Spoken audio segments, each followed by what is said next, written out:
Hello and welcome to the 18th consecutive episode of the Sunday Roast. Tonight it's the special Father's Day edition. And because a certain roaster is so disgusted by being a father that he's physically ill today, too ill to pod, I've taken over the ABW controls. I brought in a mate of mine who you should all enjoy. We'll reveal his identity soon, but get your random topics, your questions, your tangents ready, because we're ready to chat shit about absolute nonsense, because it is the Sunday Roast. Welcome to the Sunday Roast with Mike and Danny. This is Danny and this is Mike, and we're kind of strange. We're in the tub and we drink a lot.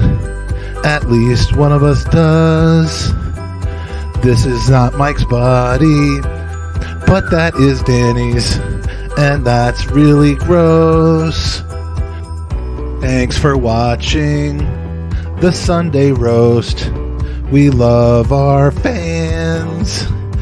And here's Danny's mom. His name's Michael. Is it? Yeah. Oh, there you go. And he's a Jew. You can tell he's a Jew. Look at Ask him him. who's his daddy. Magical moment. I can almost taste Danny. It's so close I can almost taste him. And now, the moment you've been waiting for. It's the Sunday Roast with your hosts, Magic Mike and Danny the GFP.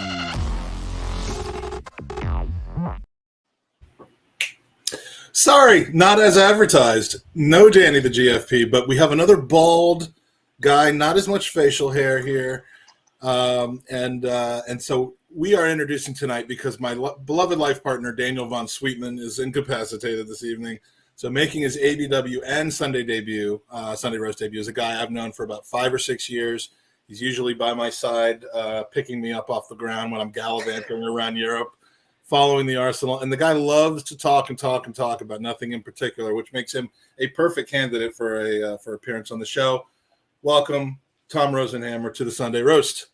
Thank you very much, Mike. It's me and 4 other people that are typically trying to help you up. But yeah, you're not. I am typically nearest, yeah. So I kind of look yeah. around and go, "Oh, F me! It's up to me now." Well, happy Father's Day, happy Happy Juneteenth. Father's Day. I know Juneteenth is a massive day for you. Yeah, it's kind of funny because my daughter was just asking me about that, saying that some people say we're not supposed to talk about that, and I thought I was going to get a day off of work tomorrow, but I'm going in. I know some people are off tomorrow. I mean, hell, they could be happy and grow toenail day as long as I get a day off. But I'm going in, man. And I saw some people earlier, especially on the Baltimore Orioles social media, were mad that Juneteenth was announced today because it's Father's Day and whatever. I guess anytime you have overlapping holidays, people feel like one comes at the cost of another. And I'm thinking there's got to be a holiday or something to celebrate of every day of the year. So what difference does it make? Can't we do both? Yeah, if you're complaining that Juneteenth falls on Father's Day, you got it all wrong, because Juneteenth is on a particular day of the year. That's June 19th. Right. And Father's Day just gets that third Sunday of the month thing. So, all right. So tonight we're going to be, as usual, looking for your topics. You can put them in the chat now if you want us to talk about any kind of common, whatever it is, social media trends, because we're so hip as our 49-year-olds, 48 in Tom's case. We can talk about anything that you want. So current events, politics, music, pop culture, just not cryptocurrency or TikTok. String theory of particle physics. I mean, I've prepared a dossier on that. If you want us to talk about sex, I mean, you've got the 2 most world-renowned sexperts in the house tonight. We have been with Dr. Ruth after sporting Lisbon away. Yeah.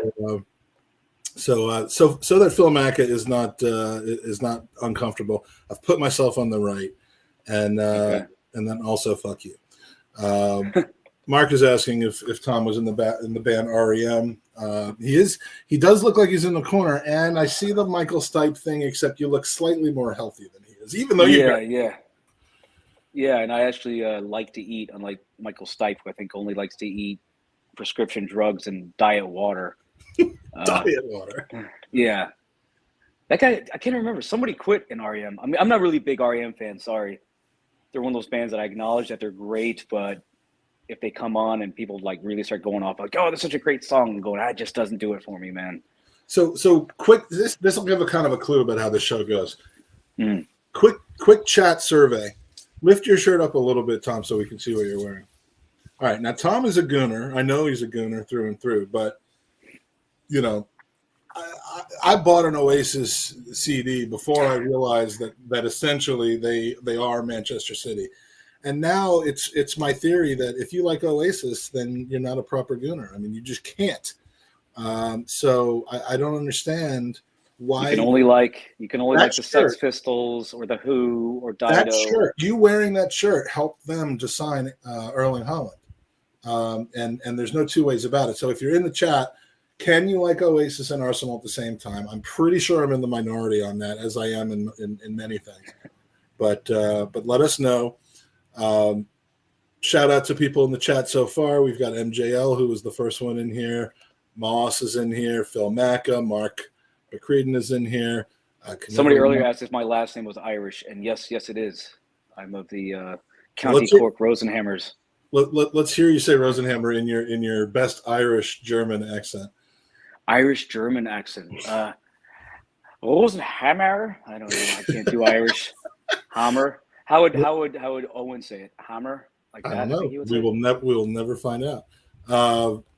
Loki's in the house. FTL Gooner's in the house. Melvin, nice to see you. Happy Father's Day. And all the usual roasties, which we have just completely ripped away from the Highbury squad and their squaddies. We have roasties, and we're not going to make any apologies for it. In fact, I already did apologize to Sophie for that. So while we're waiting on some topics for you, from you, let's talk a little bit about Arsenal. I mean, the big news of the week, the big news of the last couple of days is that apparently we can't re-sign a player without a transfer fee and give him a number that's like normal to use for a guy that's going to be a forward without people going absolutely insane over it. Now, I don't know exactly where you stand on this, so let's find out. Have we just completely thrown away 140 years of history? Of history and tradition? By giving the guy a shirt that was most recently worn by a guy who couldn't show up on time for the derby, and before that, a guy who scored 100 of the least impactful goals other than maybe one in the FA Cup I've ever seen. Yeah. I think the easy answer is we gave 10 to Gallus years ago. So we ruined the legacy of what numbers are and who they should be reserved for with that. So that kind of opened the door. I think B, if that's what it takes, this may be revealed when that Amazon series starts, I think in August. If they said Eddie wouldn't sign unless we gave him the 14, give him the 14. Do you believe that? Who cares? I mean, this is me making that up. Right. I'm making it. I think why I think he wanted the 14 is that he was 14 when he started at Arsenal because we got him from Chelsea.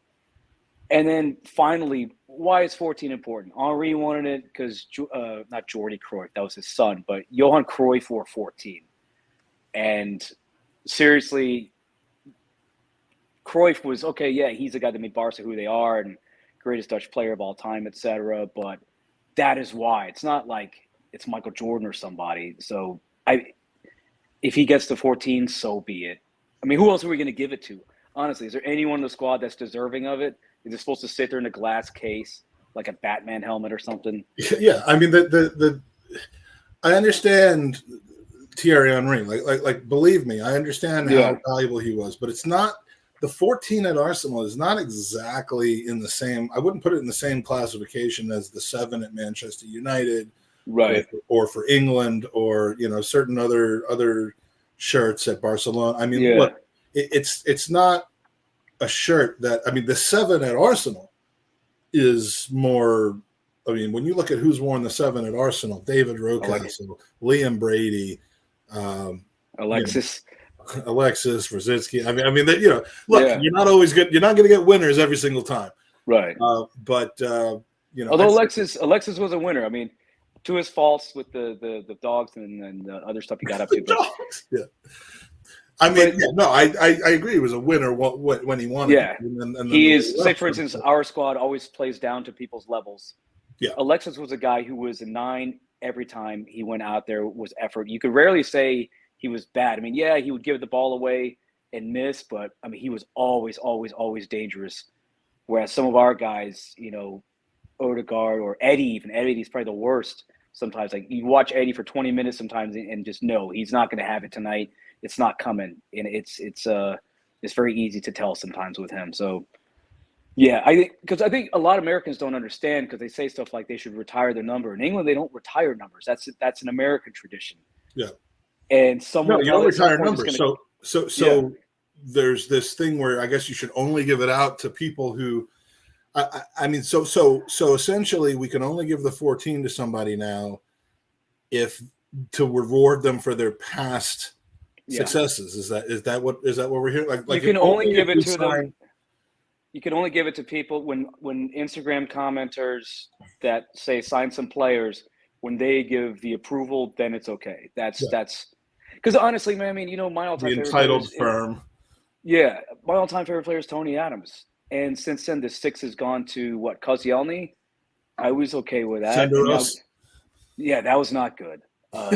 Because he Sender Ross's the ball. That was pretty much, he bounced it off his head or he would hoof it up. He doesn't really have any talent. And now it's like Gabriel wears the 6. And I'm perfectly fine with Gabriel wearing the 6. He's an excellent defender. Look, in a sport where the traditional numbers are 1 through 11. Now baseball, the New York Yankees have almost every. I mean, I don't even know how number 2 is available for Derek Jeter, but it's not available to anybody else anymore. They've retired all their single-digit numbers pretty much. Yeah. It is more common to see 20s, 30s, 40s, 50s from top players in American sports. In football, it's not. So I just think and Norpon says we're missing the point. I welcome you to tell us what the point should be. I do understand that Eddie Nketiah is an underwhelming successor to Thierry Henry. If that is how you're going to look at it, I would just urge people to maybe not look at it so seriously as to the number 14. I mean, he could go next season and score 18 goals, and we just don't know. And ultimately, there's not going to be another Thierry Henry. He's not walking through this door anytime soon. Although he does walk through the door at Arsenal a lot, but not to actually play. And the closest thing to Thierry Henry is just re-signed for PSG, and will probably sign to Real Madrid in 5 years for a sum that is worth more than the greater domestic product of 50% of the countries on earth. Yeah. So I just think we need to get over it a little bit. Now, if you don't like the fact that we signed Eddie Nketiah again, that we re-signed him, no transfer fee, probably a little bit higher wages than you would think he's earned so far, that's debatable. But this whole thing about the 14 is just, it's just come off it a little bit.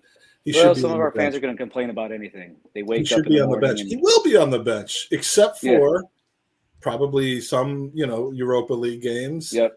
He is not Arsenal's number 1 striker. He is at the moment, when you look at our current under contract players, he's our number 1. But that's not good. If you think that we're going to start the season that way, I'm sorry. We need players like him for League Cup, Europa, and also sometimes if it's 82nd minute and we're up by 3 and you just need a guy to see out the game that's going to press their side, then that's the guy. And as other people have stated before, to get someone that is a third choice striker with his level of experience, he's got a lot of league experience. He's played for other teams. He's aware of what it takes to play in England, what the conditions are, what it's like to be in hostile territory. The guy's played for Leeds. So, we'd be hard-pressed to find a better option. Because right now, I think it's plain as day that Balogun is not ready. He had pretty much a mediocre at best season at Middlesbrough. I think a lot of us were hoping that he would score about 10 goals, light it up. But the one Middlesbrough guy that goes to my local, said that he really hasn't made a name for himself. And you kind of hope that someone with Arsenal's background, pedigree, and we're talking about a guy that led the line Brentford away opening match last year that here's a guy that would do well in Middlesbrough, and he really hasn't. So if we want to go on football, what to do about someone like Balogun? Probably just put him on loan again, really. Well, I would, or just have him play Europa League games or League Cup games. I mean, and Arnie from Iceland says 14 is just a number. Last time Henri played for us when he was number 12.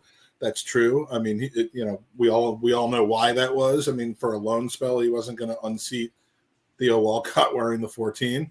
Even though I think he might, in hindsight, I think we might have been okay with that.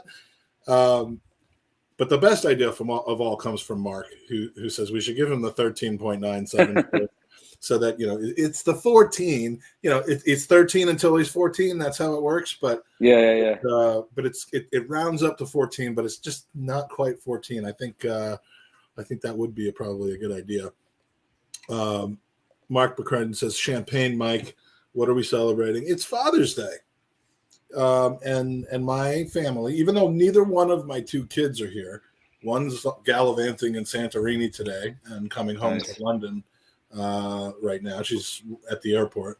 The other is at work. So my kids don't give a shit about me.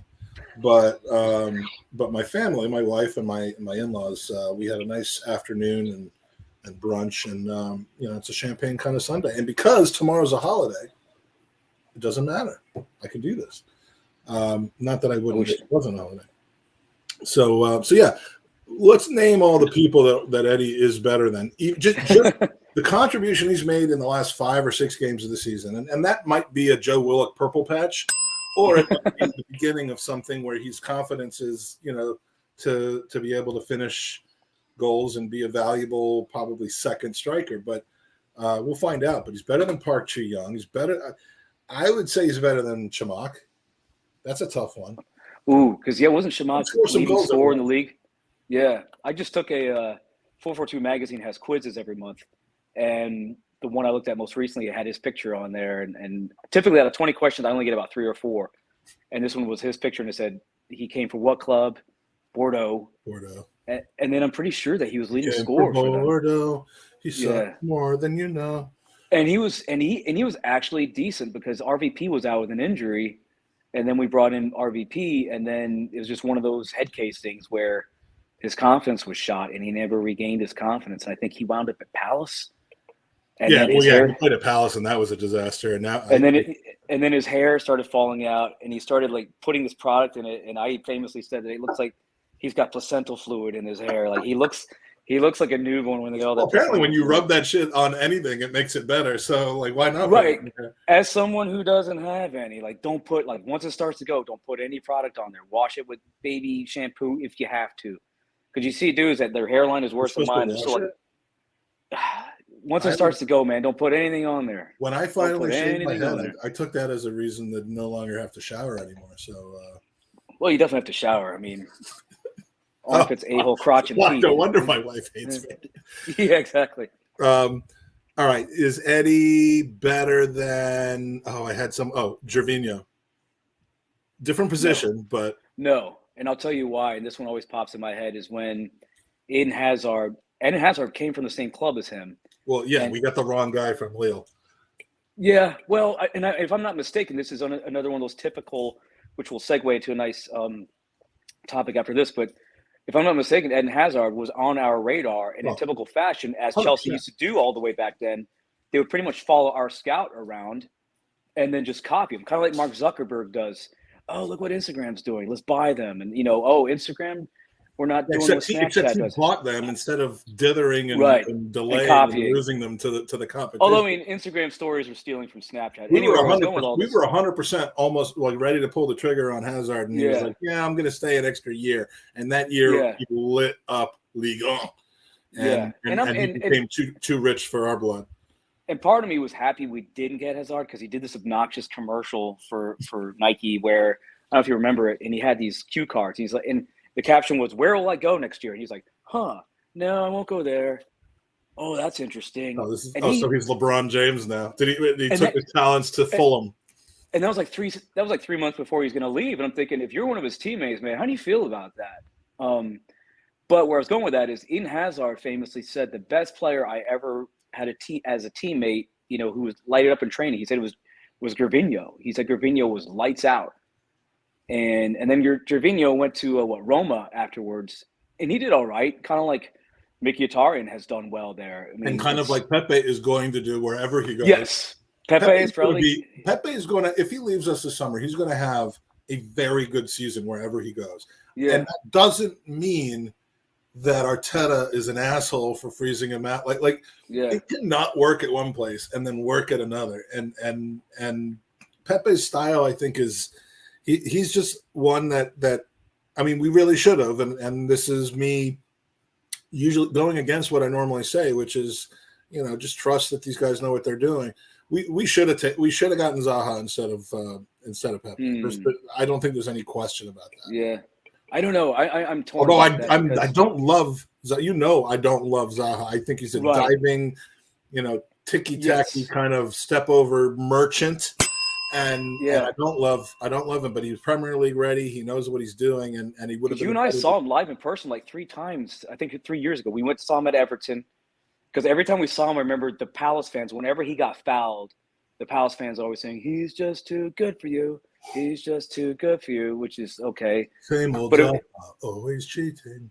Yeah, because if I think of Zaha, it's this. He sits on the ground and he slams his palms on the ground like a toddler tantruming. And he did that. I remember he did that against us, and he got his penalty. Like that's what annoys me about him is that he is a good player that can run at people with the ball. I don't know about his scoring ability, but he can run at people with the ball and break down. I mean, he's arguably the best dribbler in the league. But I hate that about his game, that he tends to tumble and then immediately look for the referee. And it drives me nuts that he does that. On the flip side, with Pepe, I don't know if you saw Ivory Coast against France a couple months ago, and Pepe had a solo goal in that game. Oh, he was fantastic. It's like Alex Iwobi. There was a point at which I was campaigning to allow Alex Iwobi to play for Arsenal in a green shirt because maybe he would think that he's playing for Nigeria. Yeah. Because some players just are incredible for their country and they aren't for their club. And Pogba's an example of that. Right. Did you see the awful the person that played point guard in the NBA for years, and he's a fan of a certain club that wears white and navy blue? Steve Nash. He got a goal today in a charity match, and the announcers described it as he nicked the ball off of Paul Pogba. Somebody dinked in a cross on the ground cross, and then it might have touched Pogba's foot, but Pogba put in about as much effort as we're putting in right now, which is typical of him. But Nash takes. No one's paying us £100 million, right? But just the description of the video and then the announcers, they make it seem like he came in and whatever he full on took the ball off of him. It's a charity match. Come on, that's because he's white. Yeah, but anyway, we're not going to go there. You said we weren't going to talk about that, man. Chat, if you can think of any other good comparables for Eddie Nketiah, look, would I rather have signed Gabby Jesus and either Tammy Abraham or Osimhen or a target man type of person and let Nketiah walk? Yeah, I would have liked to have done that. But then you're spending £130 million immediately. Although I know it's projected. I mean, I preach that all the time. It's amortized over 4 or 5 years, whatever the case may be. But you're still committing yourself to that amount, and then probably a total of $300,000 in wages each week or more, which is going to be £15 million, 75, but £200+ million. Yes, I would have rather have done that. But the deal for Nketiah, I mean, unlike Joe Willock, and someone said this in the chat a few minutes ago, unlike Joe Willock, I think we're seeing Eddie Nketiah start to get his Premier League feet. Yeah. Rather than a player who just kind of went to play in a different environment and just thrived in it like Joe Willock did. I mean, Joe Willock didn't have that purple patch here, though. He had the purple patch somewhere else. And Eddie Nketiah, he might turn out to be an absolute bust. And if he is, I think at $100,000 a week, I think he still could be sellable next season. And I think it's a low risk move. And if it works out, it's a feel good move. And, and honestly, if between him I think we're getting Gabby Jesus. I hope we're getting Gabby Jesus. Some rumors circling that Chelsea are doing their typical thing, like what I mentioned about Hazard, what they did for years with Juan Mata, with N'Golo Kante. They follow our scouts, follow what we're doing, and then say, hey, we'll pay you 40 to 50% more. How does that sound? If Gabby Jesus knows what he's doing, he'll recognize that Chelsea are on the decline. Maybe not this season because they're in the Champions League, but they are headed towards a decline, and Arsenal appear to be poised to head on the incline. And not for nothing, I think Gabby Jesus is a fan of Mikel Arteta's and will play his ass off for him. And that's what we need. You love to see it because it reminds me of when Wenger used to call players personally and talk them into joining. Because let's not forget, years and years ago, Mesut Ozil was set to join Man United, and then Wenger called him and convinced him otherwise. And Wenger has that personal touch. It's the like what's his face used to say, it's a different knock. And with Wenger, I think it's the same. Not Wenger, sorry. With Arteta, it's definitely the Manchester City relationship, because I think Gabriel Jesus knows what he's getting, knows what the expectations are. And then who knows? There's also rumors about Zinchenko, who only plays left back at City, but typically plays in central midfield for Ukraine. He's extremely versatile. And now with these rumors circling that City are going to sign that Cucurella guy from Brighton, that kind of spells the end for Zinchenko. So I'm hoping Arteta has the same kind of magic and says, hey, Zinchenko, come to the Arsenal and you can play a variety of positions. He's almost like a modern Flamini. The guy can play any role except for goalkeeper. Yeah. And here's the thing, and I don't want to spend this time talking about Arsenal the whole time, because as we know, this is meant to be a little bit Arsenal, a lot bit absolute bullshit. But I'm relying on you all in the chat to come up with some ridiculously stupid topics that we can talk about. I only come in with a few, and then we see what happens from there. But we are 9 days into the transfer window. Right. And yes, there have been some big signings. Holland has signed. The dude from Liverpool has signed. Darwin Nunez. Yeah, Darwin Nunez, who but frankly, I think Diogo Jota will score more goals than Darwin Nunez will next season. That's my big prediction of the week. But like a lock or something. Exactly. I mean, I think this season, maybe not 2 or 3 seasons from now in a row, but this, for Nunez's adjustment season, Jota is a goal scoring machine who doesn't have Sadio Mane now playing. I mean, I just see that happening. But anyway, those things have happened. Not a tremendous amount of other things have happened. And so if you're bitching about signing, the Brazilian guy Marquinhos, and it by all accounts it seems as though we're signing Fabio Vieira. That there's conflicting news about whether Vieira spells the end for Tielemans or whether we're still in for Tielemans. Can we just like things are happening? It's not like previous summers where we're on the summer tour. The players are over in America or the Far East or wherever they go in that particular year, and we're just not hearing anything about any potential links to anybody. And all the players that we had wanted are either gone or it's like a World Cup summer, and so everything's kind of dead for 4 weeks.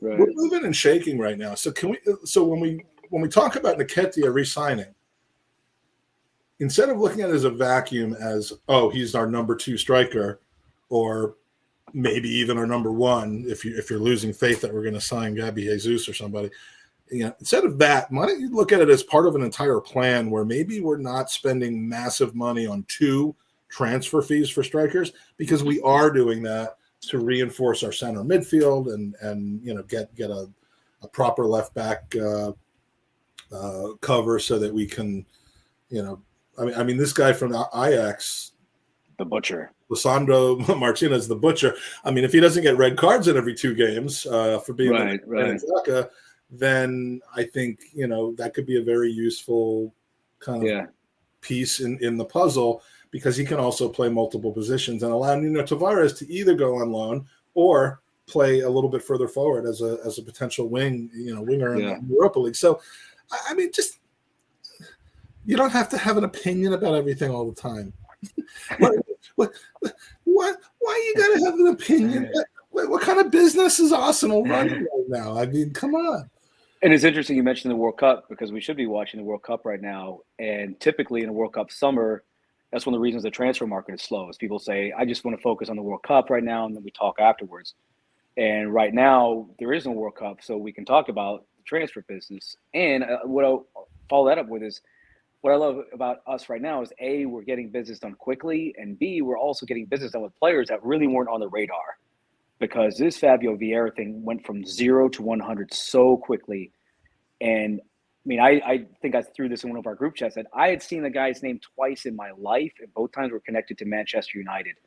That he was somehow on Manchester. You know, I love the palliative language that's always used with transfer. It's always like he's on their radar, and monitoring the situation, preparing a bid, holding talks, considering a consideration. How do you like what's in, like? Do you have to go to like the in the States? It's like a it used to be called Kinko's, like a FedEx. Like do you go to like the place where they help you make like posters and presentation booklets and stuff, and like just or is it like, you know, walking up to the tee in golf and being like like doing all these like. You know, how long does it take to prepare a bid? I mean, maybe I'm just not, you know, in tune to how this all works. But monitoring the situation or sounding out. They have sounded out the Players Club. Reports are that Manchester United are sounding out a potential bid preparation for someone that's been on their radar. There's look, we are friends with a lot of journalists. And I think, and my daughter is an aspiring journalist, an aspiring journalist studying the craft. And I have a lot of, and I was an aspiring journalist at one point. I love journalism, but football journalism specifically has a lot of buzzwords and a lot. There's really kind of like what's that game where you like it has a bunch of like common words and you have to, it's like a jigsaw puzzle of existing phrases that you just put in, and there you've got your story. Yeah. It's almost like transfer Mad Libs. That's what it is. Mad Libs. Exactly. Yeah. And it's, I think, to riff off of that, also what kind of blows me away is that to be a football journalist right now, if you say someone like Henry Winter, it doesn't really ring out. And you say Fabrizio Romano, people lose their mind over him. I mean, thinking, all the guy does is just track existing things rather than, say, for instance, one of my favorite journalists is Barney Ronay from The Guardian, who I think is a master wordsmith, has really, really clever metaphors, really funny expressions. And I guarantee like half of Arsenal fandom is like, who is that? I've never heard of him. And you go Fabrizio or Ornstein. You know, and Ornstein also is a very good journalist, writes good stories, and will talk about things that matter. Things about, well, Arteta decided to, you know, adapt this strategy. You know, we're going to two strikers, or right now I think the trend, for instance, is people are going with taller strikers. The Vlahovic guy, tall striker. Haaland, pretty tall. Darwin Nunez is pretty tall, which is why, you know, a lot of us think like, well, we're probably going to go for Victor Osimhen now. Whereas, you know, Liverpool, for instance, don't have a striker. You know, you could argue that Mohamed Salah, like he plays like a striker and could play striker, but doesn't really head the ball. They don't really have a guy like, they don't need to head the ball, man. I mean, like, right, and it's crazy because the ball is cool and all, but like, you know, right.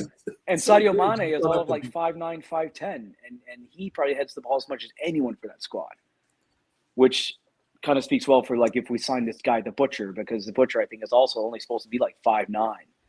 I think there's three players that we need. Right now. Lissandro Martinez is one of them, as the Butcher. We do need to sign a baker and a candlestick maker as well. I mean, I don't know if Eddie Nketiah knows how to make a candle or not. Yeah, but that's and Jota does win more headers than he has to, and it bothers me because Jota scores a lot of goals on us. Oh, he scores on us every game, and he scores headers full 90 minutes every game against us. And he scores headers on us. And Kieran Tierney is one of my favorite players. I probably have his name on the back of the more recent shirts than any other. And the one thing other than getting injured, which is not really his fault, he's not great in the air, and Jota has beaten him in the air. And there's a lot of times you watch these goals happen and you just want to go, tell us what's going on here, because you're typical ball watching. And I wish that we had this fearless guy that Tony Adams used to be, that, you know, it doesn't matter, like 50-50 ball, go for it in the air. And if you clang skulls, so be it. Gabriel is that guy. How often are fullbacks like over 6 feet tall, though. Yeah, it's true. I'm legitimately asking that question. Right. It just seems to me that fullbacks tend to be a little bit more 5'9", short man 5'10". aggressive rather than being tall man Right. aggressive. Because TAA, for instance, a while ago, the last time they won the league, TAA was their guy. I hate to use Americanism, but he was their quarterback because he controlled the ball. He would lump in perfect crosses. And I don't know how tall he is, but he's not that short either. I don't know. Someone has access to Google. I don't have it. But I take your point. It's fullbacks because He's 5'9". Wow. So there we go. Yeah. He's just got exceptional vision. I mean, that's really. And it might be the hair. It might be the hair. It's like that movie Fletch, where they say, he's 5'10" with the afro. He's 6'6". 5'9", 6'9" with the hair. Yeah, for those of us who've never seen Fletch. TAA is known for his Crossing. playmaking and quarterbacking from the fullback spot, but not necessarily for winning headers when the other team's attacking. And I think that's what we're talking about. Tomiyasu seems great with his head. The very first game he played for us, he was winning header after header after header, and we were like, we fell in love with him. I don't know whether he's over 6 feet or under 6 feet, but the guy knows. I think he's 6'1". I think he's 6'1". So we do have some non-Arsenal topics now. The Arsenal portion of the pod for now, I think, has gone off. So we're gonna get to a couple of the great questions. This one I know Tom will have a lot to say about. So Phil, did you go to any gigs when you lived in London? And Tom, what are your favorite gigs been? Now Tom's been to some gigs when we've both been in London together, but let me answer the question first. Other than my recent travels to London, I don't spend time going to concerts. I go to like podcast gigs, like the Arscast and an Arsenal Vision gig there a couple of months ago.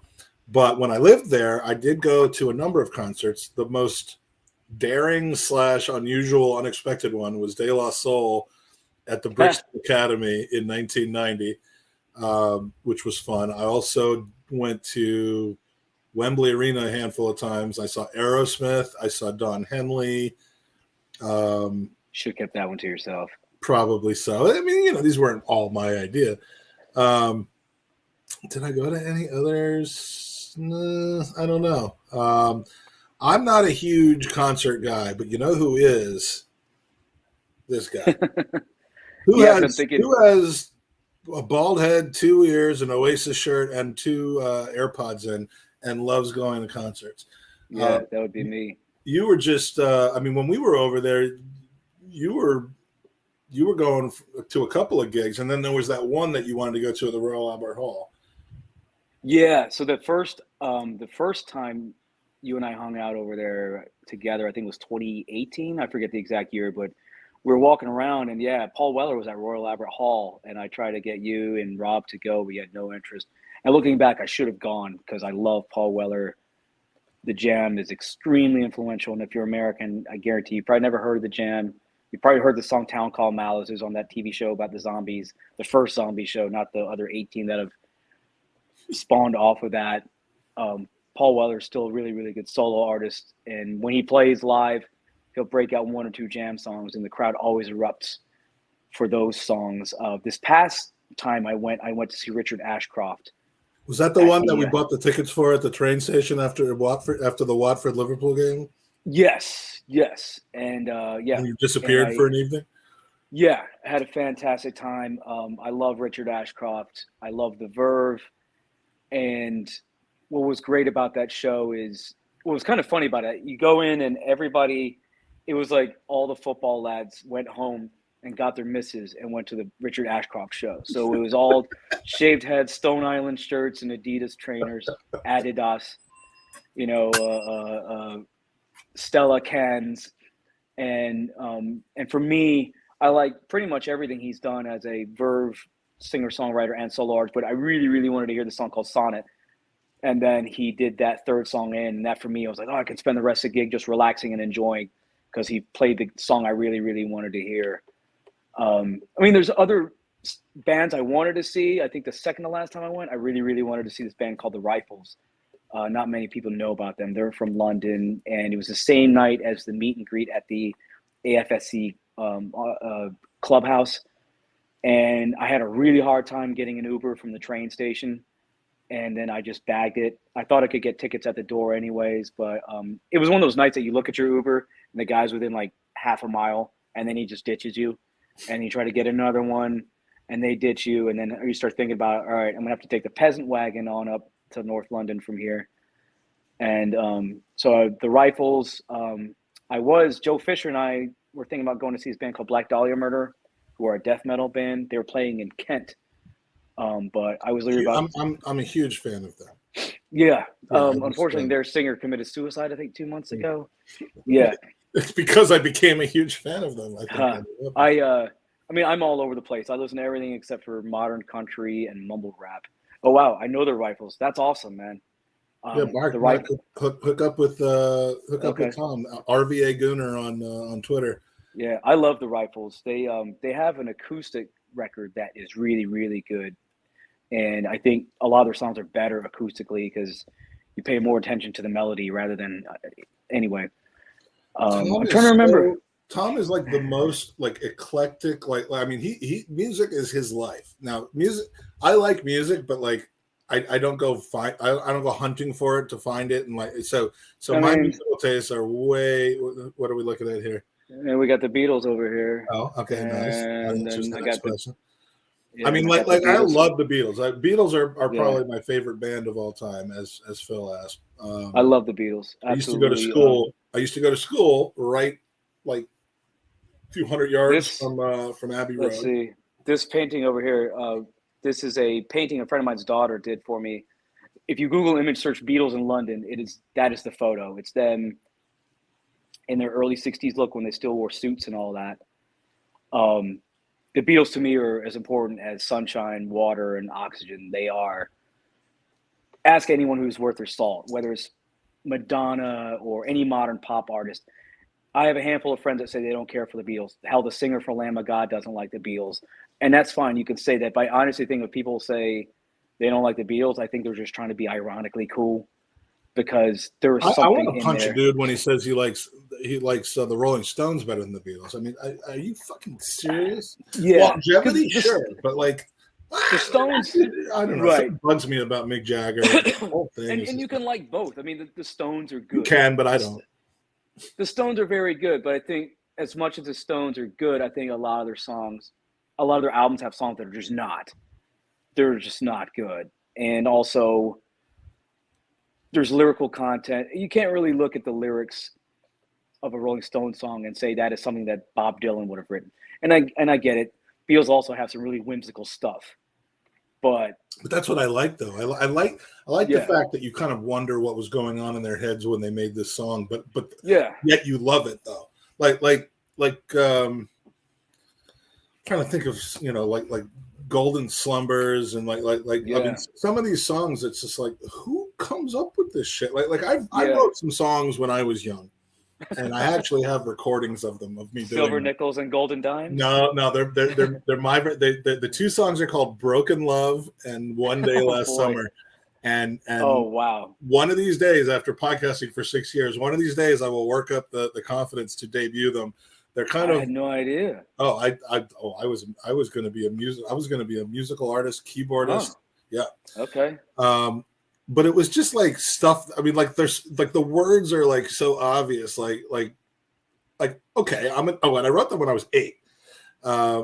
So like, put your psychologist hat on. 8-year-old kid, parents just got divorced. Writing about like forbidden and lost love. And like what was going on in my life at the time. What made it forbidden? I was a lonely 8-year-old kid who right. Who I'm just thinking as an 8-year-old, the only concept of forbidden might be like Romeo and Juliet. I know, but it was always the songs were always about unrequited love, and I was like 8. And a lot of the best ones are. I mean, for me. One of my favorite.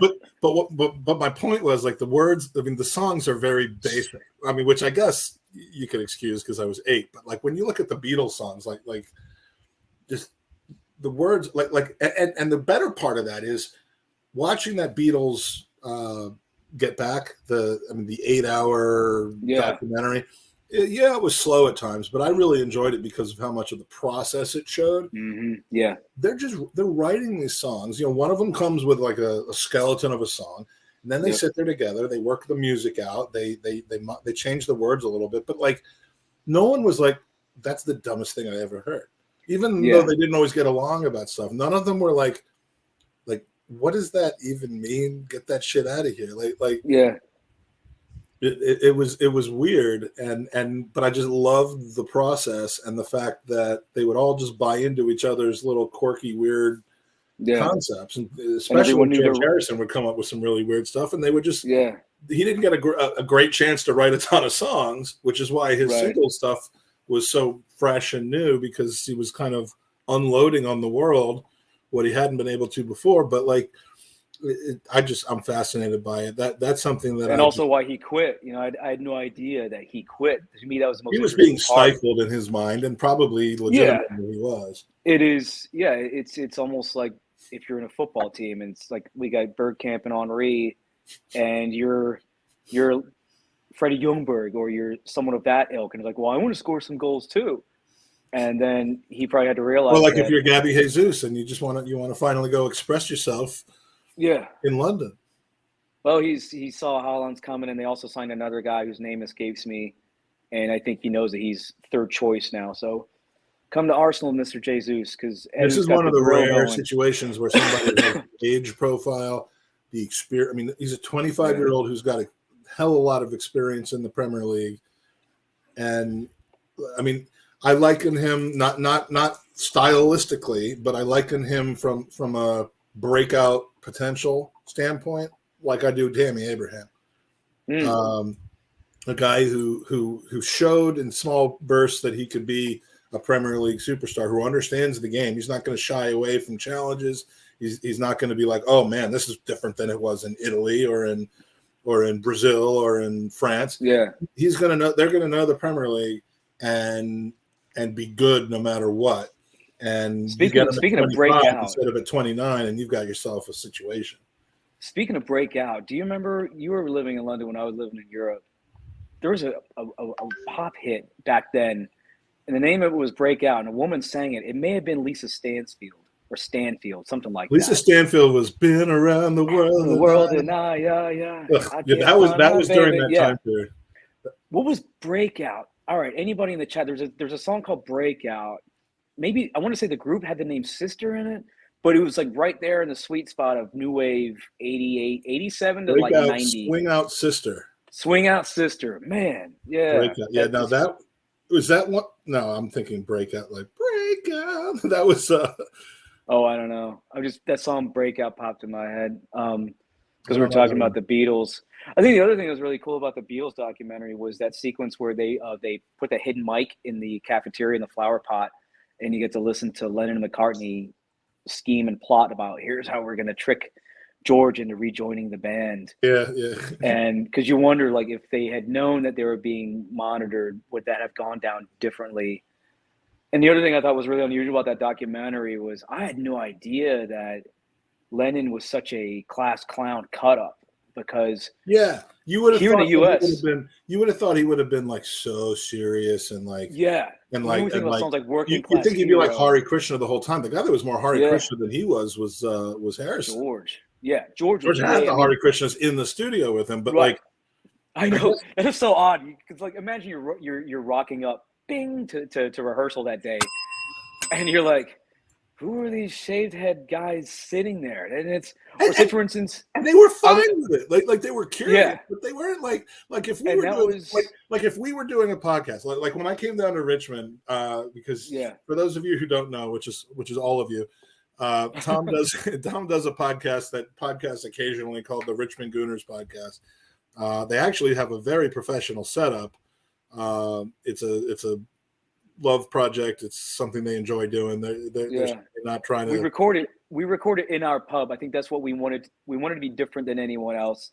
Yeah. We wanted to be in the pub. We want you to hear glasses clinking. We want you to hear obnoxious people cackling in the background, possibly people yelling things off the mic. They invited me down not to be on the podcast, but to cackle.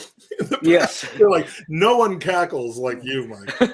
No, but it's crazy because again they don't push it, so it's not way out in the mainstream, but it is a very good chemistry, very professionally produced podcast with like a soundboard. These people are professionals. Don't tell them to market it. But and I think also for us, what's also important is that a lot of people don't realize is like we're all pretty much sauced when we're recording the stuff. We record it right after the game. There have been times I listen to it on the way to work on Monday morning, and I'll go, I don't remember saying that. And then, it's because which makes it all the more impressive when you have a good take and you don't even remember saying it. But my point about bringing up the podcast is that I've done it once. I came down. I was invited on. I enjoyed it tremendously. I think it was what was it? What game was it? I don't remember. I probably barely remember recording it. I think it was one. But like my point is, with the 4 or 5 of us sitting there in that corner doing that podcast, if like Joey, one of the other guys that does the podcast, if he had just brought in some Hare Krishna dude to sit next to him, just to make him feel more spiritual and better, it would have been accepted way less by that group than by the Beatles. So my hat is off to the Beatles for like accepting all these idiosyncrasies, because if there was some from the very first going like this and strumming something or whatever, the very first episode of the Beatles documentary, Yoko was already there.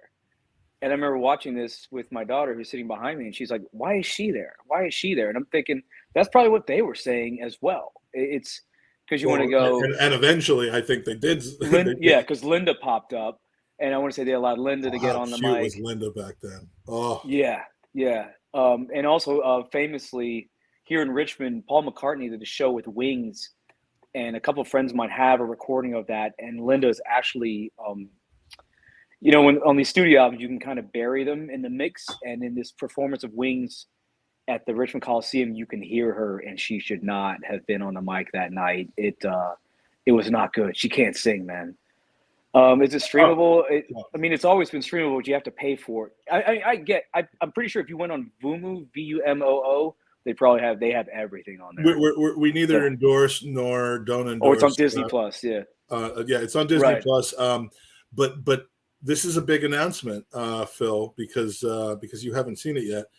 The next Sunday roast is going to be an 8-hour. We're just going to recite. We're going to recite the transcript of the Beatles documentary. Tom is going to play the part of the Hare Krishna. It's going to pan over to Tom. Why is he here?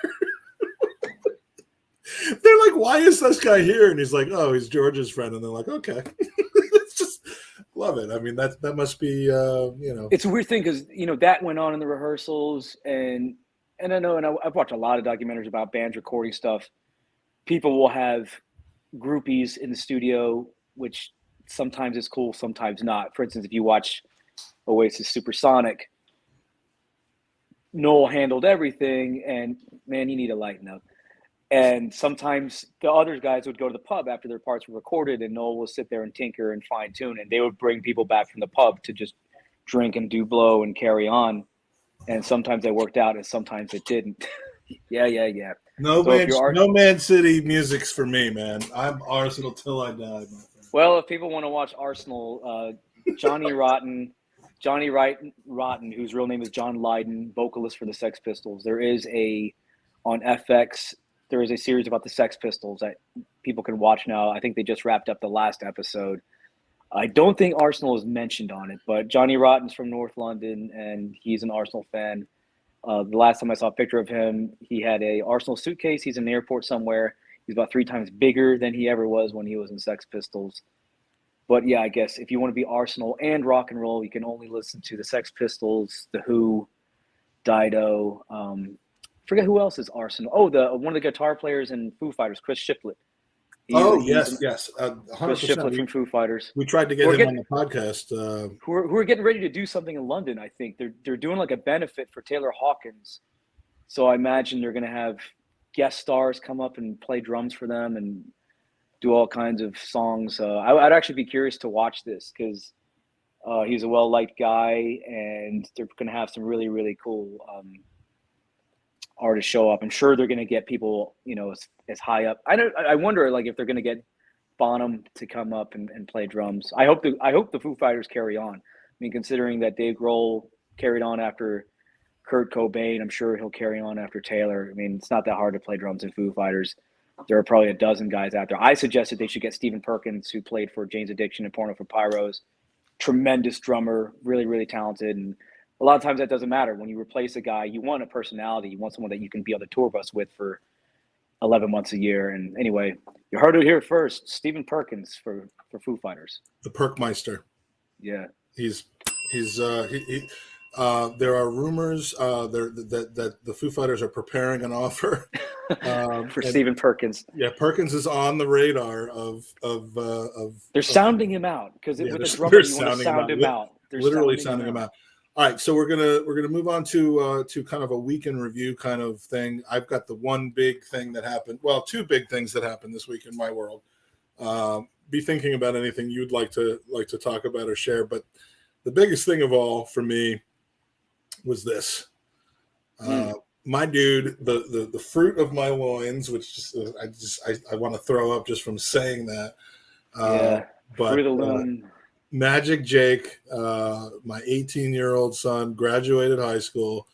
It was a big event. He's done with high school. He's going off to college in the fall, but as you can see, he's a little excited to have finished this stage in his life.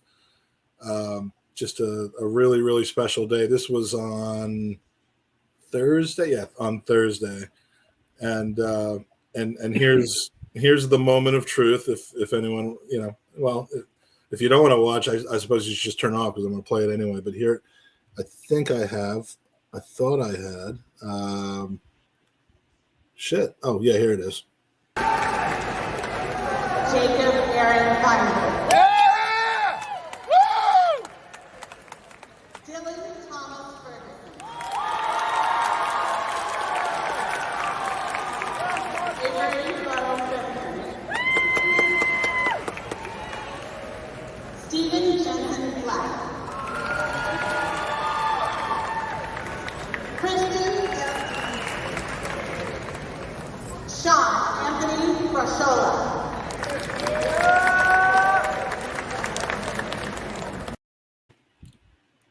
So we send them to school for 12 years, and all you get is that little tiny that little thing. But no, dude, and he sent him to school for another 4, and he also comes back with a little tiny.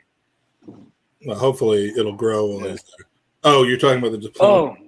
Oh, definitely college. It definitely grows in college. I just because it's Father's Day, you're going to have to deal with me. I am the proudest father right now, man. My daughter's thriving. My son is golden boot and just a great senior year for him on the football on the soccer team. Oh, right. And now he's graduated and he's off to JMU. So I don't know how these kids turned out this way, despite having me for their father. But hey, it works out. So that was one thing. The other, and I don't really know what this has to do with me, but it's semi-adjacent. Jerby's back. If if you follow Arsenal Twitter, I hope that you know about the football gerbil, because the football gerbil, he's done it again. He was the first, he or she, I mean, I don't really know who the gerbil is. He or she predicted. It really wasn't a prediction. It was an informing of the public of something that was already the case, that we will be opening the season on a Friday night against Crystal Palace, away from home at Selhurst Park, and came true. So forget the bell, forget the horse, forget the wombat. There's only one Arsenal person / rodent that you have to go to, and it's the gerbil, and I just want to thank him for being such a resource for us Gooners when it comes to to important shit. He predicted Palace away as the opener. He did. He did, and then he even gave some news out about when the Amazon documentary is going to have its debut. So he's on a roll, and I just want to give props to him because I think he's lovely. He's handsome. For a gerbil, he's incredibly sexual and sexy, and he knows his shit. So men want to be him, and women want to be with him. That's true. Even hamsters want to be with him, and that kind of crossbreeding normally doesn't happen. But it amazed me how some prominent Twitter dooners don't know Jerby. I don't know. I do think that Jerby counts on people not knowing who he is, though, because he just keeps reloading. Even though most people do know, a lot of people do know the secret identity of the gerbil. It just never ceases to amaze me how many people don't. So what was the highlight of your week, Tom, to put you on the spot? I didn't really have a highlight. I had a low light. I've been rolling the dice, and I had COVID this past week, and I'm still. Let's see here. Oh, do we have the test? Yeah, where is it? Yeah, here we go. For those of us who have never seen what these look like. I thought it was for gonorrhea. When you showed that on our WhatsApp chat, I just assumed that you had finally contracted. Well, it's either that or I'm pregnant. The clap. And so that happened this week. You're supposed to get inoculated every 6 months, or I guess have one as recent as 6 months, and I have not had one as recent as 6 months. So the gamble is that if you see, I get sick when I get the immunization, I get sick, and I didn't want to get sick again, and did a little bit of research. Yeah, you're sick for like 1 day, whereas I've been sick for 3 days, and I tested last night, and I'm still positive, and now I don't know if I should go into work tomorrow. But I would say probably shouldn't go into work tomorrow, but Yeah. What's nuts is my work is big enough that we have an in-house clinic, and I talked to the male nurse there, and he over the phone advised me to get a hold of ivermectin, and I wasn't quite sure that that's what he meant. So I was like, "Did you say ivermectin?" And he was like, "Yeah," and I wanted to go. That's either the horse tranquilizer or the guy that we're preparing a bid for out of yes, ivermectin, Denmark. Ivermectin, who plays winger for FC Wi-Fi Password. FC Michelin or whatever. Yeah, so it is because there's a Richmond Gooner who's a doctor, and I told him what I told you. I said, "Can you believe this?" And he just hit me with the ha ha ha, and he said, "Dude, I've been paying my mortgage selling ivermectin out of the back of my garage, to idiot ultra magas," which is another weird thing, right? I just learned about on Bill Maher. There's no longer just MAGA Americans, like there's ultra MAGA. And so anyway, this guy told me to get a hold of ivermectin. I'm going, holy Moses. I'm definitely going to report that to somebody at work that he's dispensing that as medical advice, because it reminded me of that old Saturday Night Live bit where it was Steve Martin and Bill Murray, and it was like a medieval whatever they called doctors back then, but like barbershops have that red and white pattern, right? Because for bloodletting. And so what was it? So Bill Murray is in this cart, and he'd like been run over by something, and he's the bottom half of his legs are missing, and then Steve Martin plays the whatever would-be doctor, and he's like, "Hey, this is nothing that a good bleeding wouldn't handle." And Bill Murray's going, "Don't you think I've bled enough?" And he goes, "Hey, who's the doctor here?" And that's how ridiculous this feels. This guy's telling me to get ivermectin. I think that your COVID would completely clear up if you just threw some tussin on it. Just put some tussin. Throw some Robitussin. Just put some tussin on it. Like Chris Rock. Chris Rock, like, my dad just put tussin on everything. It wasn't even Robitussin. It was just tussin. And then when the Robitussin runs out, he's just like, run under the tap, shake up the bottle, Motussin. So it's silly. So that's been I guess that's been the more or less highlight of my week. I can't really. It's been very highlight boring. of your week. Yeah, I mean, my God. Because I'm a dude that likes to go out a lot, and so for me, I have not had a drink in over a week now. The town of Richmond, the town of Richmond, Virginia, not Richmond in in the outskirts of London, but the town of Richmond, Virginia is suffering right now because they have not had their weekly dose of Tomermectin. Yeah. So There are kegs there's kegs that they've had to just simply dump them out because they can't move them. Because they've gone that they're used to a 3-day emptying and Yeah. doing it. So Dos Equis Especial Lager, man. That stuff. all right, so that's a question. We'll throw it out to the chat. What's your go-to Mark. beer? Your go-to beer, I guess, at home, and if you travel to a place that has different beers, what's your go-to beer then? In the meantime, we're gonna bring it up to speed because there's a lot of developments going on with Gooners versus Cancer right now.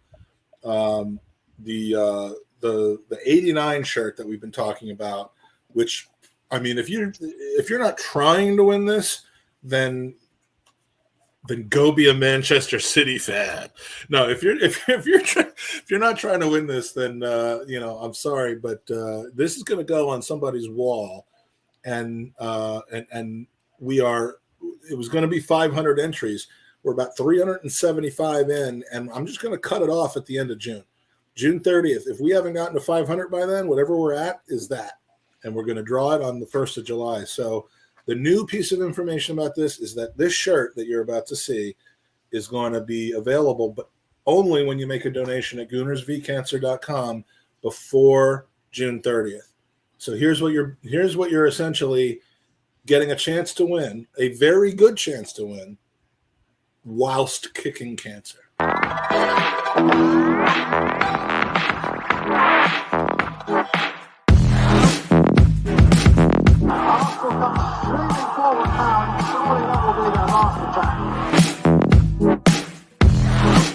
Good ball by Gibson.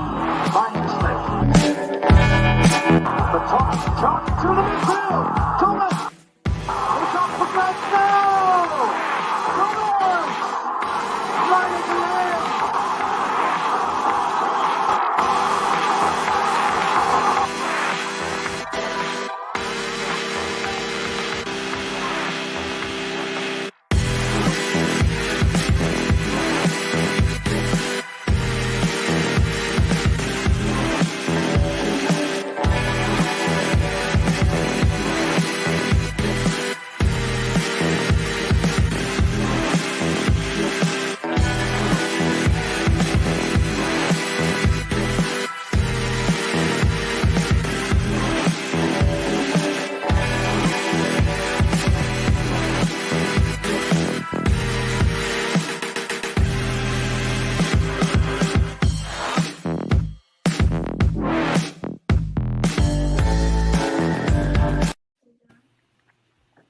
Oh, shit. Sorry.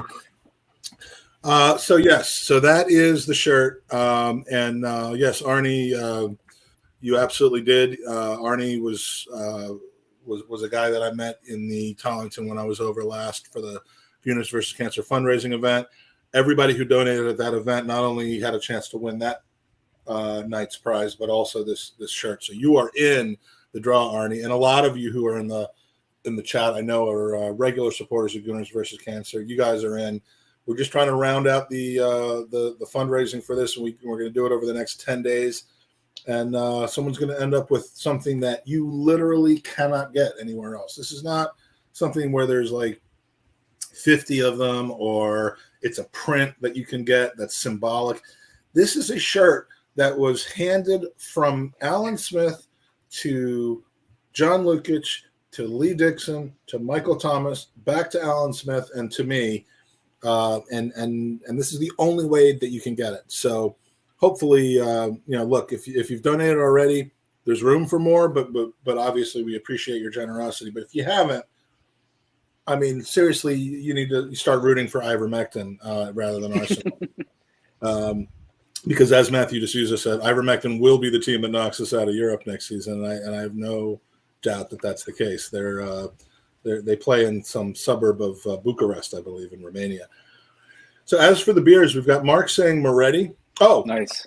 let me take a pause on that. There's more going on for Gooners versus Cancer. We not only is that ending on the 30th, but we have some in-person fundraising. If you are American or if you're English and travel over, we're going to be doing in-person fundraising in Baltimore and Orlando when the Arsenal are in town. That will be fun. The in-person fundraising, as Arnie can tell you, there's a social element to it. It's fun. There's always something to win. Ruth Beck Art will be participating again with her amazing artwork that you're going to get essentially for donating to the cause. Arnie, I hope I gave you a Ruth Beck Art. I'm pretty sure I did for everybody that night. And then we're going to be doing our 3rd annual FIFA tournament, which is going to be from July 26th to August 4th. It's usually the week and a half before the season kicks off. So if you have an Xbox or a PlayStation, and you like to play FIFA, or even if you just want to have a fun social event where you can meet people from around the world and help to kick cancer, there are prizes to win. It's $25 to enter, which is the equivalent of about 20 pounds, and it's a fun time. Ask anyone who's done it. It's been a great fun time. And then our 2nd annual 24-hour podcast. We're doing it again, staying up all night, starting at 7 p.m. UK on September 1st. And we will be bringing you some guests that will knock your socks off. They will knock your underwear off. They'll knock that Oasis shirt off of Tom.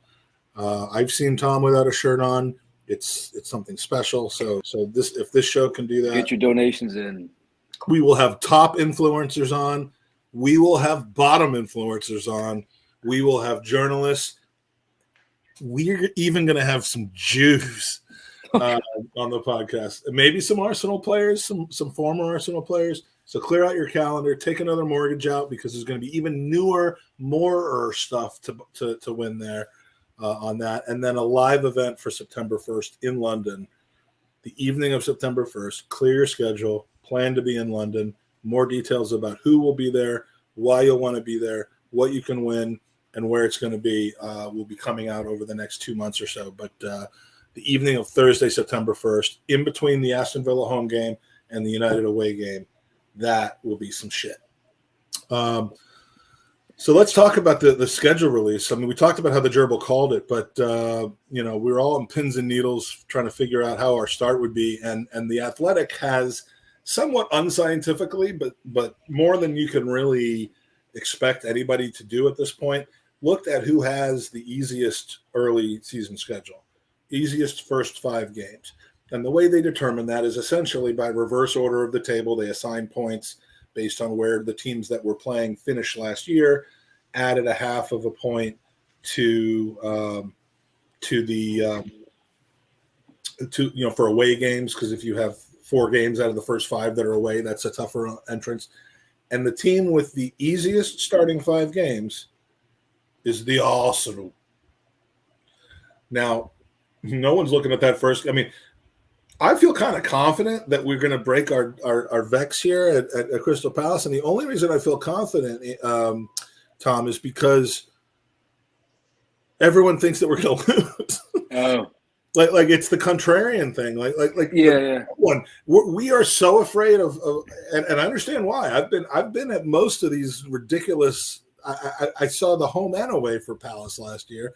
I saw the Monday Night Massacre 5 years ago with Palace. Every time I go over, it seems to be Palace. So I'm glad I'm missing this game, and B, I think because I'm missing this game and because everyone just assumes we're going to lose to a 12th place Premier League team, I think we got a good shot.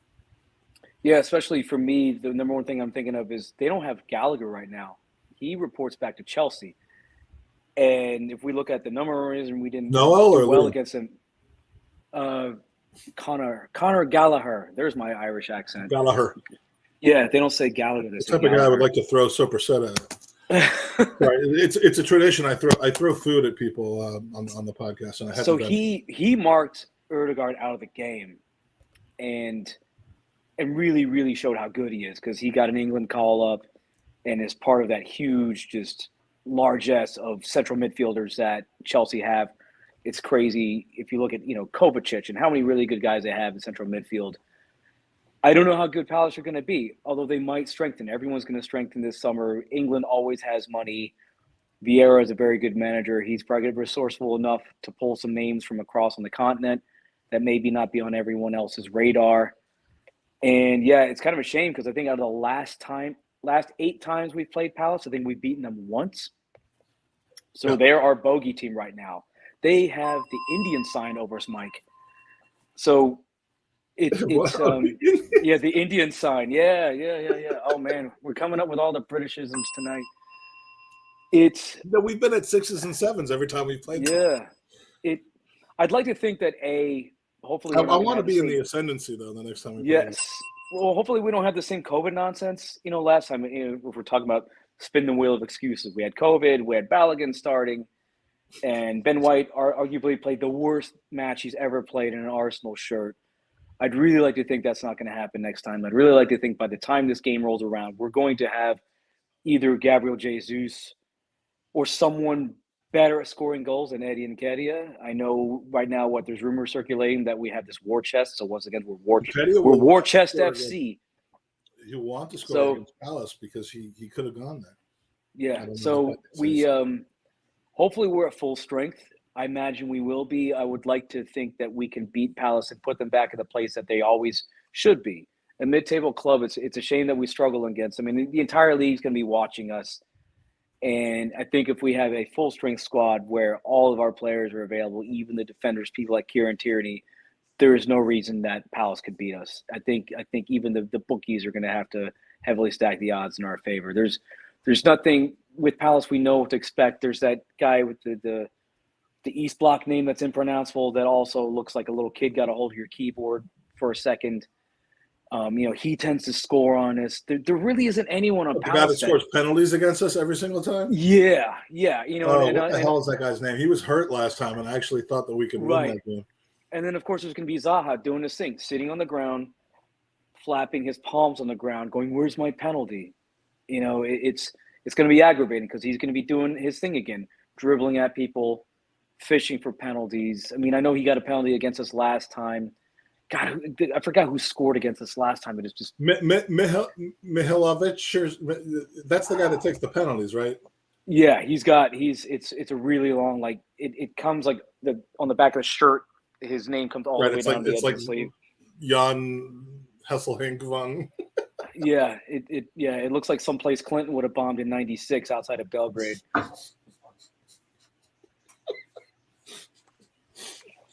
So yeah,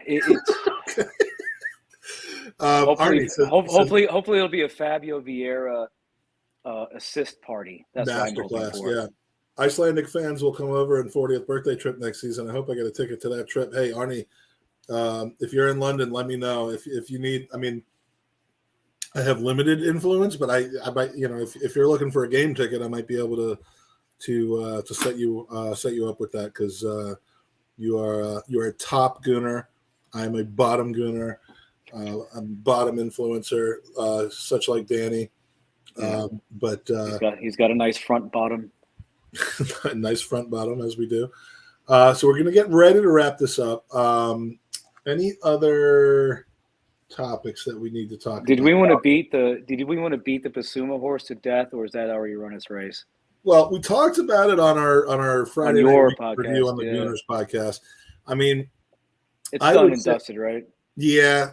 I'd say this is probably not the right venue to over discuss that. So we'll have one final topic, and I'm going to bring it up, which is what shows have you been binging lately? Now, I've been on a roll lately. I've got some pretty good shows that I've been watching.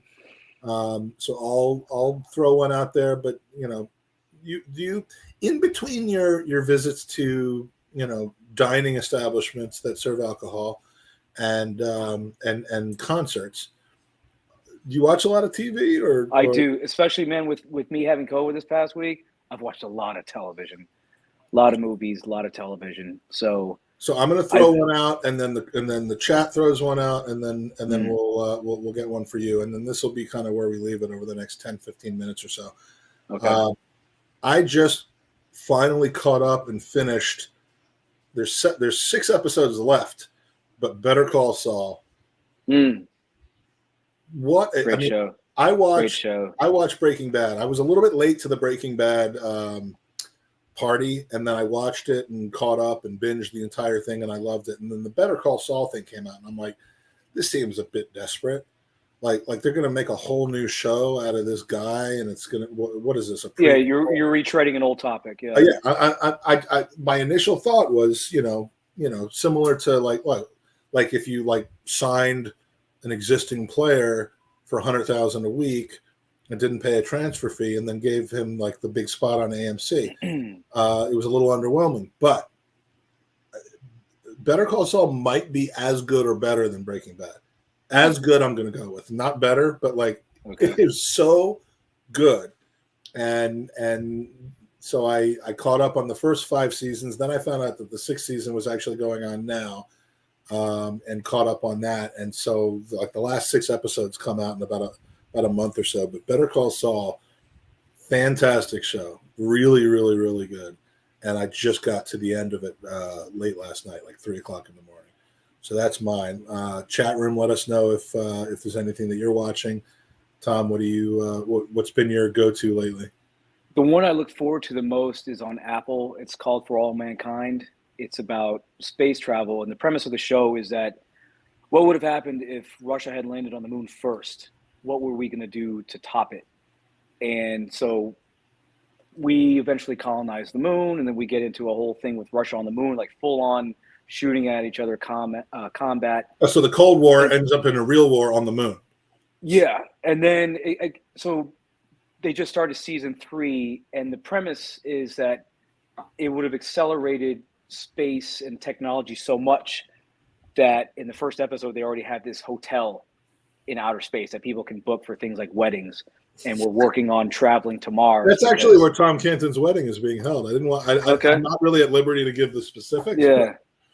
So I like the idea of what would have happened, because America really, really technologically progressed in a lot of ways because of the space program. And it's kind of nuts when you think about it that in World War II, we're flying around with propeller-driven airplanes, and then 20-some years later, we are launching people into orbit, onto the moon.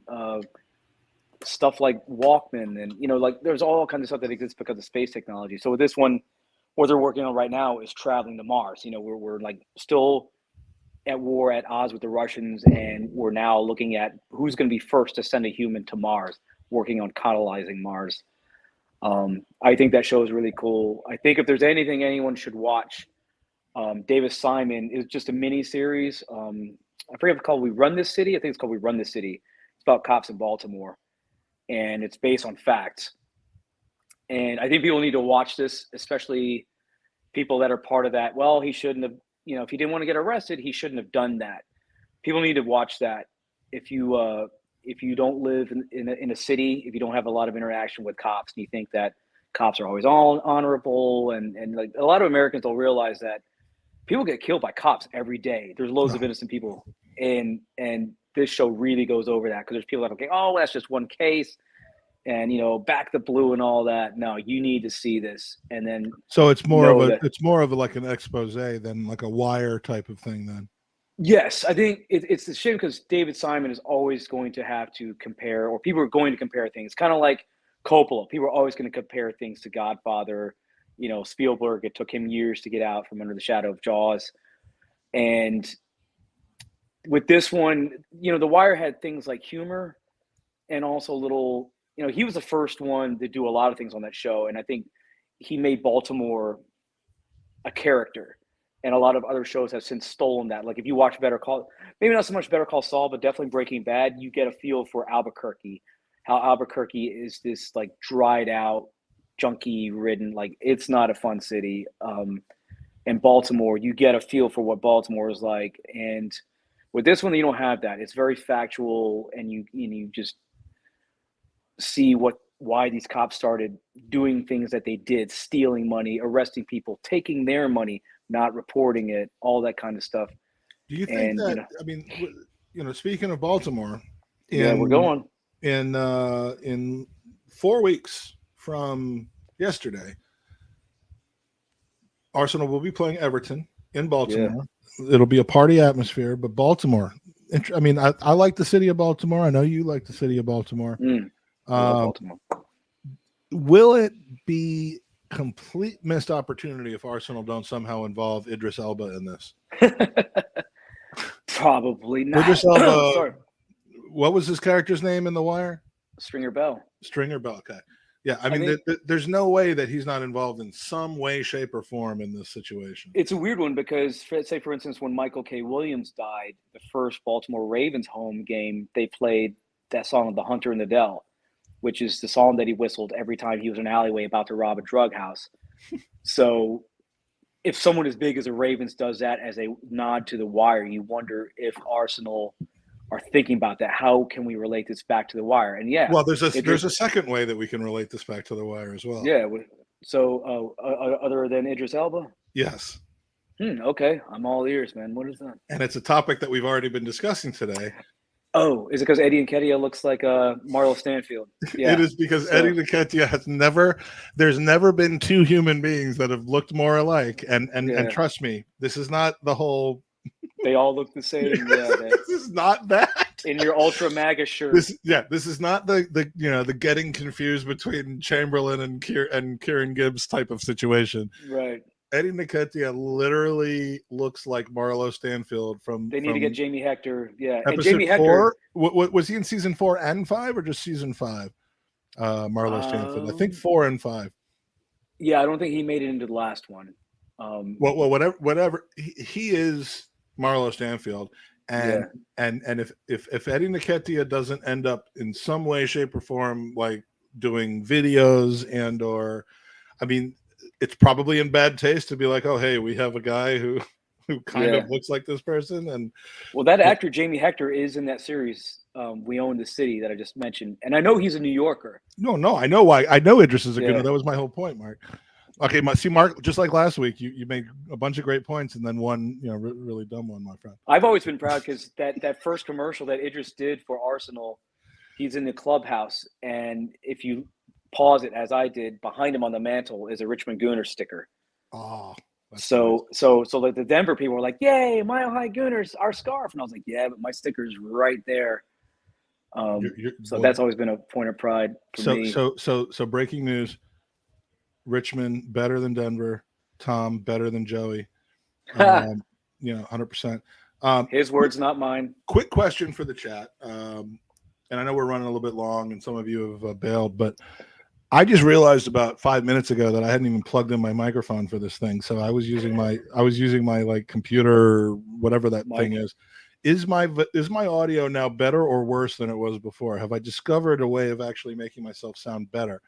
Do you notice a difference between about the first hour and 15-20 minutes of the show and the last 5 minutes or so? Because also I wanted to debut our new background for the show. I'm talking out of that shot, boy. I almost forgot that was there. So I've been watching Barry. Is that a show that you're? Yeah, I started it a long time ago.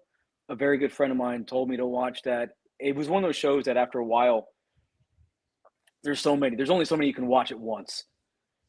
Say for instance, right now, I think you can binge that show. It is hilarious and dark. And I like Bill Hader. He is extremely funny. Bill Hader, when he was on Saturday Night Live, played a character, the guy that always went like this. When he did that character on Saturday Night Live, I would fall off my couch. And he explained it he explained it once on Howard that the reason he always lost it was that he's like, when I read those lines out loud was the first time I would see them sometimes. Yeah, they would surprise him with really inappropriate lines about how to spend your time in New York City. Right. Mike Feinberg's newest nightclub, it's called Gerbils, where baconators are inserted in the rectums, and then like he would just and then like he's losing it, laughing, like, and then like how can you not? But yeah, he's an extremely talented dude. I liked Barry when I watched it. I mean, I'll say this for HBO, there have been some shows on there I've tried to watch recently, and I think is great. Yeah, obviously because of what's her face, Sarah Snook. Somebody told me a couple of months ago she was at this restaurant, a famous Jewish restaurant called Pearlie's. It's like, oh yeah, she was there like last Tuesday. I'm like, and no one signaled me. I would have ran down there. She was single. Tom likes a lot of things, but there's nothing I think that gets you going more than a redhead. We all have our thing. If I may say And there's nothing that gets me going more than Danny Sweetman. So, you know, I could almost taste him. Whoa. So, all right. So I think we're going to finish it off here. This is so Tom, you've done it. You've said it all. You said it all. You've said too much. For those that don't know, this is how Howard Stern ends all interviews. Tom and I will, if we have like 9 hours to kill while we're waiting for a flight, we will just do Howard Stern bits for the entire 9 hours and just have each other rolling on the floor laughing. But the show is over. I don't know why anyone would watch this show, but nobody. I wish I could do Gary because I would do his voice right now. Nobody's calling. Nobody's coming. So anyway, we will be back next Saturday night. I don't know why I said Saturday night because it's a Sunday night. I will not be here because I will hopefully be well and I will be back on the sauce. So for those bartenders out there that don't have any money, I'm bringing the money back out. We will have the economy of Richmond, Virginia will be flush again, and hopefully the city will be in the ascendancy. Yeah, hopefully the Neapolitan economy will be flush with 72 million euros with Victor Osimhen, or how do you pronounce that guy's name? Osimhen? I don't know. I'm going with Osimhen. Osimhen? But that's because I don't know anything. As long as he plays for Arsenal, man. Let's just sign all the players. Let's just do it. Let's do like Chelsea. Yeah, you buy players that others can't have. We'll figure out who sucks. Well, you loan out the rest. That's the beauty of the Chelsea system. You buy them and then loan them out. Other people pay their weekly salaries, and then wage packets. Yeah, wage packets. All right, guys, this is it. Thank you for much. Everyone that stuck with us until the end. Thank you, Tom, for your fantastic debut.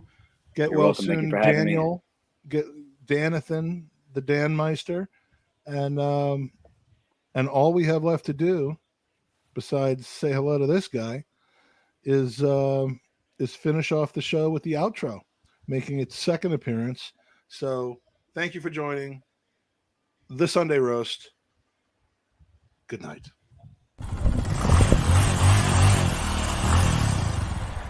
Thanks for watching the Sunday Roast with Mike and Danny. This was Mike, and this was Dan, and we ride dolphins. Here's Bird Leno, and here's Sexy Mike. I'm riding a horse. Danny loves his junk food. We know he does. And Mike does tricks. We love football, but hate talking about it. So we made this show. Why you watch it, we don't know. The Sunday Roast is a joint production of a Bergkamp Wonderland and the Gooners podcast. Join us every Sunday night at 10 o'clock for all the entertainment you didn't know you needed, but you cannot live without. See you next week, Roasties.